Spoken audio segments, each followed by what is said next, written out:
game that echoed over the past 2 months. Dispatch, dispatch, dispatch. Literally at every corner I turned, this game was pretty much unavoidable. And even though I have a ton of games that I'm currently playing, why not add one more? At the moment, this game is currently playable on PlayStation and PC. I played it on PC, finished it about 2 weeks ago. Not because it's necessarily a short game, but because you're just gonna be so emotionally invested that it's gonna be really hard to put down. So Dispatch is a narrative game that was released late October with weekly episodic releases. Kind of like...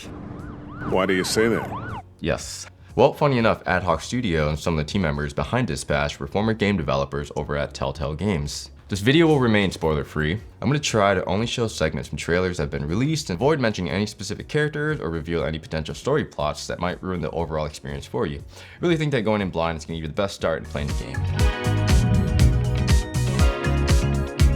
So the game starts at one of the best times. To start a story in someone's career and life. The lowest. Dispatch follows main character Robert Robertson III. Yes, that name will be explained later. Formerly known as Mecha Man, who just lost his biggest asset, his suit, and at the tail end of his family fortune. And most importantly, the thing that made him a hero. That was his identity. And losing that can really make you question your purpose in life. So why start the character at his lowest point? Well, exactly that. What will he do next? How did he overcome this obstacle, and how did he handle becoming just man? Defeated literally in all aspects, in an attempt to remain a relevant hero, becomes saved by another, given a second chance to be a hero again, but maybe in a different way. Hired to lead a team of not so great heroes to heroism. No powers, just guidance, trust, and a little bit of faith. By the way, they used to be villains. All episodes are currently out, so at the start, you're given options to choose between the sort of quick time events or a more laid back experience during the animated cutscenes. I initially played the game with quick time events on, but it gets really distracting when you're just trying to watch the action. And there's really no real sense of urgency when the game is going to progress anyways. Every character interaction moment on screen feels handled with care and purpose and not once feel like filler content. And no walking gameplay mechanics. There are mini games scattered throughout that are point and click style that I found engaging enough to balance out the game. You're in charge of assessing situations that best suit your heroes. I always found it fun enough for me to really sort who was best for a given scenario, while balancing out cooldowns since your heroes needed to rest in between saving. Although you never really feel punished for sending the wrong heroes. In addition, you also perform minigame hacks from Robert's perspective. It's sort of challenging, but you start to pick it up really easily. But what keeps the game enjoyable is the fun banter between all the teammates and the chemistry, or lack thereof. It's a consistent part of the game that just never loses esteem. Players' choices affect the story through dialogue trees, which something is familiar to those of you who have played games like Wolf Among Us and Walking Dead. The soundtrack is great. What's greater is the story behind the artist who nearly quit music. The voice casting is obviously incredible across the board.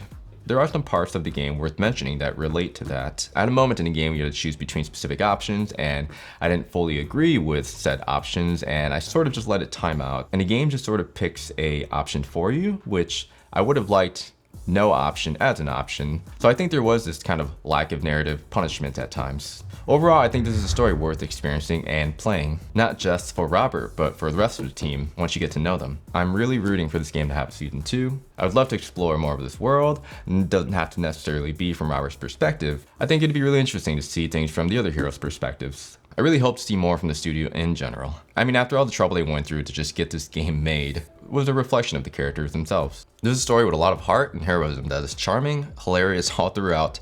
Every character shines, never feels like they're forgotten about. A story of second chances, because maybe you shouldn't just give up on something so easily, whether it's an idea or a person. Much like the studio for seeing this game through, and doing whatever it takes to just get it made. And I support them for that, for trying again and again and again.